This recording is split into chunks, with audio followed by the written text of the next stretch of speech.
I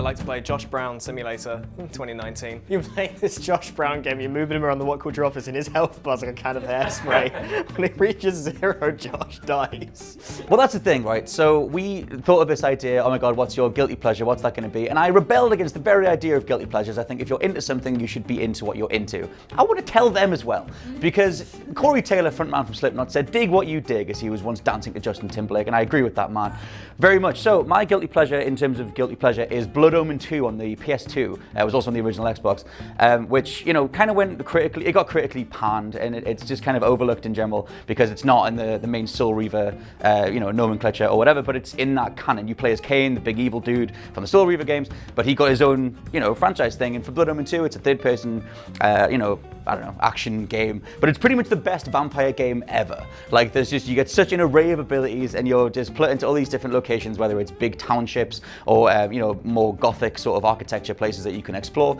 but you just get to explore like this great amount of powers, whether that's like becoming like mist form and like punching dudes from behind, so you punch their heart out, and then they get, you know, you've just stabbed them and they're all like, and you just drop their heart and you're like, yeah mate, whatever, I'm a vampire, and then you like leap over somewhere else and kill someone else, and it's just great. There's such a great feeling of like empowerment and escapism, and the architecture, I mean the general look of it is great. Simon Templeman, I think it's Simon Templeman, does the voice of Kane, whoever it is. The voice of Kane is great. Everybody in that game is voiced so well.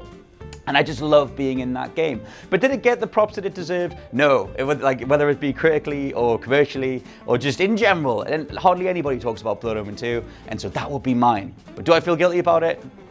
No. Okay, I'm sort of the same as Scott and maybe all of you here, I don't know. I don't really feel guilty about liking any game. I have a Pikachu t-shirt on today. Don't even care. Don't feel guilty. I love Pokemon. I love World of Warcraft. I love just all these games that people are like, nerd, but I don't even care. Like, I don't even care. But, you know, if I had to pick one that I feel like the tiniest little guilty about, I love mobile games. I never used to. I had a like tiny wee iPhone SE, and you can't really play games on that, it's so small, but I got like a 6S Plus, which is nice and big.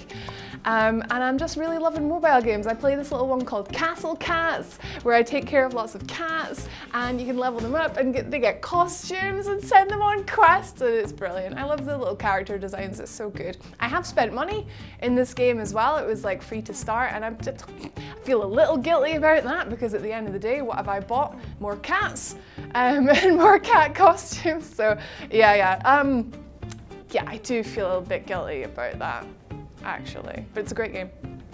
So my guilty pleasure game is one that I don't even remember how I managed to end up with a copy of this game. I genuinely don't remember. The only thing I can think of is we got it as a freebie from buying something from JJB Sports back in the day. I don't remember. That's the first time I remember seeing this game. But the game that is like my biggest guilty pleasure, because I love it to bits, is Walt Disney World Quest Magical Racing Tour. Now back in the 90s and the noughties, the idea of doing a kart racer was a big deal with video games. There was never any kind of mascot that couldn't have a kart racer as well. And this was Disney jumping on this. It was developed by Crystal Dynamics, who make Tomb Raider now. And they got a bunch of characters from Disney, and they made a kart racer out of all the rides at Disney World in Florida. So as a theme park nut, that's already exciting, and as someone who loves kart races, that's even better. So in the game, there was only 3 characters that were actually licensed from Disney. There was Jiminy Cricket, Chip, and Dale. They were the only like big Disney characters you could play as. There was no Mickey or Minnie or Donald or whatever. And all the other characters in this game were all like made for the game, but they were all made in such a way that they still looked like Disney characters you could see as like a side character in an animated show they did, but they were all made originally for this game. And you raced around all the different rides at the park. So you start off racing in Big Thunder Mountain, the railroad, and you move on to things like Rock and Roller Coaster and Space Mountain and Haunted Mansion and stuff like that. And it's like, this is the best game I think I've ever played. I absolutely adore it. I don't know, there's just so much charm to it. It feels like a Disney game, it plays well, the music's great, and I love going back to it after all these years. I still play it to this day. I still have my copy for PlayStation 1, and I love it to bits. Well, see, I was thinking about this, and there was only one thing that I could think of that I've played like time and time again. I'm the sort of person who seems to play like a game once and then enjoy that playthrough, and then that'd be it, move on. But there's one game I've played like 4 times over, and it's like really shit, but I just love it so much, and it's Legendary on the Xbox 360.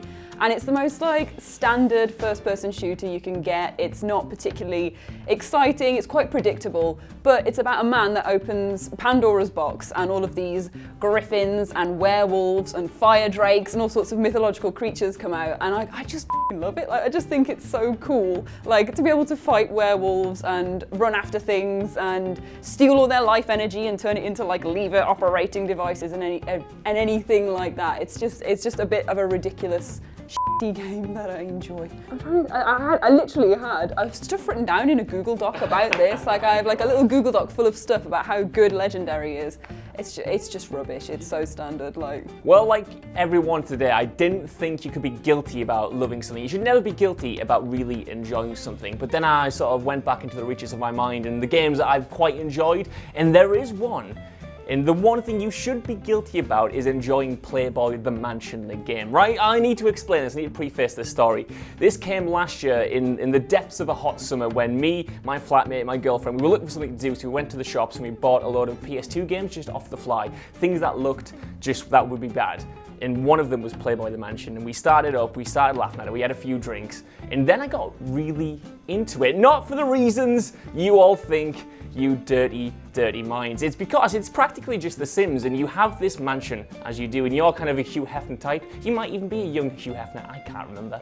But you have to cultivate your Playboy magazine. You have to start from the beginning, you have to talk to interviewers, you have to talk to photographers, you have to talk to models, and you have to sort of tailor your own magazine. You have to design it to your own perfections. You have to take the images. I know we all have to do grotty things, okay? We all have to do grotty things to get into this industry. And if I have to take pictures of these ladies just to get my business up and running, you know, that's what I did in the game. That's what I did in the game. But you had to sort of get interviews, design the cover, things like that to do well. And you got to start rating. And I got really into it. And it went past the point of just enjoying it as a laugh to, I want this business to succeed. God damn it. I want to have an empire. And then it opened my mind. I was like, yep, I totally get this now. So I know saying that I enjoyed Playboy the Mansion because it played like Sims is like saying you read Playboy for the articles, but that is really, really what I enjoyed, not what you think. Tits!